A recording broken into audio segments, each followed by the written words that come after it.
김항준 교수의 가족상담 5차시 구조적 가족상담 구조적 가족상담 스트럭처럴 패밀리 카운슬링 구조적 가족치료는 민우진 1974에 발전되었는데 이는 일반체제 이론의 기초를 두고 있다. 따라서 여기에서는 주로 가족의 하위체제 내 변화하는 상호작용과 가족 간의 명확한 위계를 정하는 데에 관심을 갖는다. 구조적 가족상담은 가족을 하나의 살아있는 생명체로 간주하는 체계론적 접근과 인간의 내면을 다루는 심리학적 접근의 통합의 기초를 두고 있다. 특히 체계론적 접근에 의하면 체계, 시스템란 서로 상호작용하는 부분들의 합 이상이라고 정의되는데 각 체계들은 다른 체계들과 함께 하위 체계와 상위 체계로 구성되며 전체 체계를 형성한다. 개인도 하나의 독립된 개체이면서 동시에 가족에 속하고 직장인으로 사회라는 체계, 그리고 한 국가라는 체계, 더 나아가서는 우주라는 체계에 속한다. 가족이라는 체계 속에는 부부, 하위체계, 부모, 하위체계, 자녀, 하위체계, 형제, 하위체계 등의 하위체계가 복합되어 있다. 모든 하위체계는 상위체계의 구성 요인이면서 동시에 각각의 체계들은 서로 상호작용하며 각자 자율성을 발휘한다. 하위체계 없이는 상위체계가 존재하지 않으며 상위체계 없이는 또한 하위체계도 존재하지 않는다. 상위체계는 하위체계들보다 더 상위의 질서를 가지고 하위체계들을 조정하는 역할을 한다. 부모 하위체계는 자녀 하위체계보다 더 우선순위를 가지며 위계 질서를 유지한다. 부모들의 행동은 자녀들의 행동보다 더 우위에 있으며 상위체계를 총괄하는 역할을 한다. 가족이라는 체계가 건전하게 잘 돌아가기 위해서는 하위체계 간의 위계 질서가 잘 지켜지며 그 가족은 외부의 다른 체계들과 상호간 에너지와 정보 교환이 이루어지는 열린 체계, 개방체계의 특성을 갖고 있어야 한다. 동시에 하위체계들은 상위체계의 통제를 넘어서지 않아야 한다.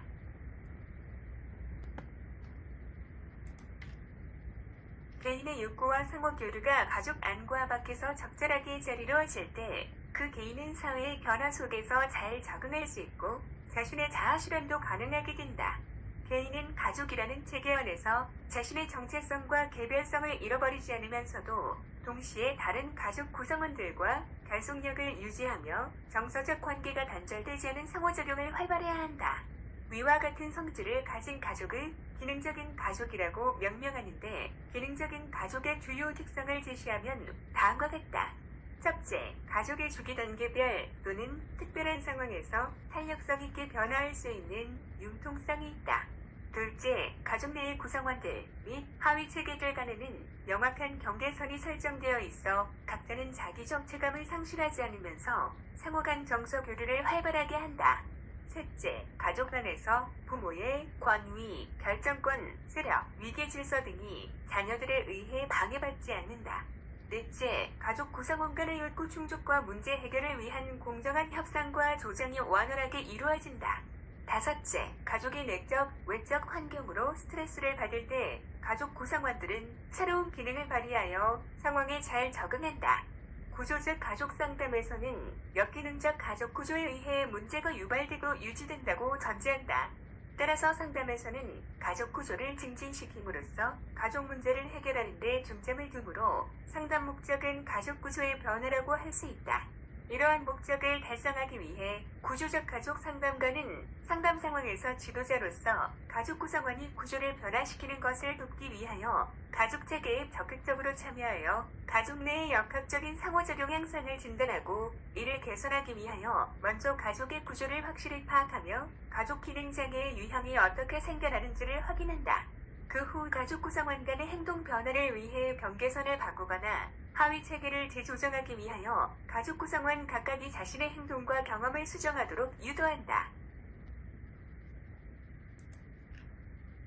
여기에서 문제를 해결하는 주체자는 어디까지나 각 가족 구성원이며 상담가는 가족의 긍정적 기능이 충분히 발휘되도록 적극 돕게 된다. 민우친 앤 피슈먼 1981 이 결과 가족 구성원 간의 상호작용 양상이 변화되고 가족 체계가 개선됨으로써 기능적인 가족 구조가 형성된다. 구조적 가족 상담의 기법은 크게 1. 합류, 지어이닝. 2. 재구조화, 의사소통 규칙에 도전하기, 재명령, 긴장 고조시키기, 증상 활용하기, 경계선 설정하기, 실현, 과제 부여, 가족 고찬로 구분할 수 있다. 1. 합류, 지어이닝, 합류화. 민우치는 친밀하고 허용적인 인간관계 형성, 나포르를 합류라고 용어로 표현하였는데, 이는 상담자가 가족 구성원과 거리가 멀는 관계를 형성하고 가족의 현실 상황에 들어가 함께 느끼고 경험하는 것을 지칭한다. 이는 가족 구성원 간의 상호교류, 상호작용의 양과 질을 관찰, 판단, 평가, 할인 등의 상담자로서의 역학을 활성화하는 기법이다. 상담자가 가족들과 합류를 잘 이루어야 신뢰의 기초가 튼튼해져서 가족은 대안적이고 발전적인 구조를 형성하기 위해 상담자를 믿고 따를 수 있게 된다. 가족 체계에 합류하기 위하여 상담자는 가족의 다음과 같은 조건들을 잘 파악해야 한다. 1. 가족의 조직과 유형이 역기능적일지라도 먼저 받아들이고, 2. 가족이 사용하고 있는 상호교류 양식 패턴의 장점을 경험하고, 3. 소외당하거나 희생양이 된 가족 구성원의 고통이나 슬픔 등을 느낄 수 있어야 하고 공감을 해주며, 4. 가족 구성원들이 가장 중요시하는 가치와 자아 존중감 정도를 파악하고, 5. 가족 구성원들과 함께 문제 탐색 과정에 참여하고, 6. 가족들의 의사소통의 양식과 속도, 언어 스타일, 행동 방식을 규명한다. 2. 재구조화. 1. 의사소통 규칙에 도전하기, 챌린징 커뮤니케이션 룰즈. 의사소통 규칙에 도전하기란 상담자가 가족 구성원들 간에 이루어지는 의사소통 규칙의 문제점을 지적하면서 그들이 보다 바람직한 의사소통 패턴을 수행할 수 있는 새로운 규칙을 설정하도록 유도하는 것을 말한다. 2. 재명명, 릴레이블링. 재명명이란 가족 구성원의 특정 행동에 대하여 새로운 이름이나 의미를 붙이거나 긍정적인 암시를 부여하는 것을 말한다. 예를 들면 어머니가 아들에게 공부하라고 고함을 치는 행동에 대하여 그녀의 입장에서는 고함이 아니라 아들을 향한 관심의 표현이라는 긍정적 암시를 부여하거나, 아내가 남편에게 너무 조정을 당하고 있다고 불평을 할 경우 오히려 남편이 너무 많은 짐을 지고 있는 것으로 묘사하는 것을 말한다.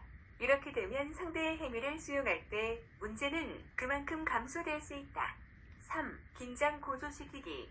긴장 고조시키기란 상담자가 가족 구성원 간 상호 교류를 차단하거나 의견 차이를 더 확대시키고 은폐하려는 갈등을 오히려 조장하거나 가족 구조 내의 제휴, 연합 앤 동맹에 일시적으로 합류하는 것을 말한다. 4. 증상 활용하기. 증상 활용하기란 가족 구성원의 구체적인 증상을 직접 다룸으로써 역기능적인 상호작용 유형을 진단, 변화시킴으로써 가족의 구조 변화를 시도하는 것을 말한다. 이에 구체적인 방법으로는 증상을 강화, 확대하는 것, 증상을 의도적으로 등한시, 무시하는 것, 증상의 새로운 명칭이나 의미를 부여하는 것 등을 들 수 있다. 5. 경계선 설정하기.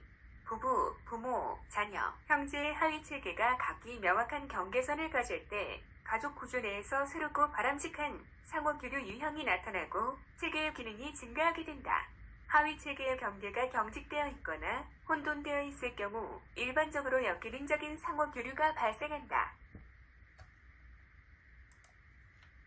6. 실연.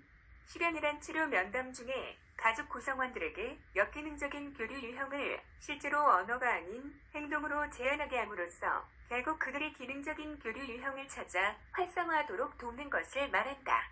내담자 가족들은 상담자 앞에서 자신들의 문제나 갈등 상황을 직접 실제 행동으로 실행함으로써 그것을 더 확실하게 인식하여 그에 대응하는 기능적인 교류 유형을 스스로 탐색하게 된다. 이를 보다 촉진시키기 위해서는 상담자가 대안적 방안을 직접적인 시범으로 보여줄 필요도 있다. 7. 과제 부여, 태스크 세팅. 과제 부여란 상담자가 치료 과정 중에 재구조화된 상호교류를 강화, 촉진하거나 새로운 체계를 창안하도록 하기 위하여 가족 구성원들에게 적절한 과제를 부과하는 것을 말한다. 과제를 부여할 때는 누가, 언제, 어디서, 누구와 어떻게 해야 하는지를 명확히 제시해야 한다. 예를 들면 싸움을 자주 하는 부부에게 일주일에 한 번 저녁 시간에 고급스러운 레스토랑에서 자녀 교육에 대하여 30분 정도 대화를 나누고 그 결과를 기록하여 가져오도록 한다. 8. 가족 오찬. 패밀리 런치. 가족 오찬이란 가족 구성원들의 식사를 함께함으로써 상호 간의 이해와 친밀성을 높이거나 특정의 문제나 어려움을 가진 가족 구성원과 식사나 간식 시간을 활용하여 그의 문제 해결을 돕는 활동을 말한다. 예를 들면 거식증 증세를 가진 가족 구성원과 부모가 함께 점심을 먹는 것을 실현하도록 하는 것이 이에 해당한다. 이상으로 김한종 교수의 가족상담 5차시 구조적 가족상담을 모두 마치겠습니다.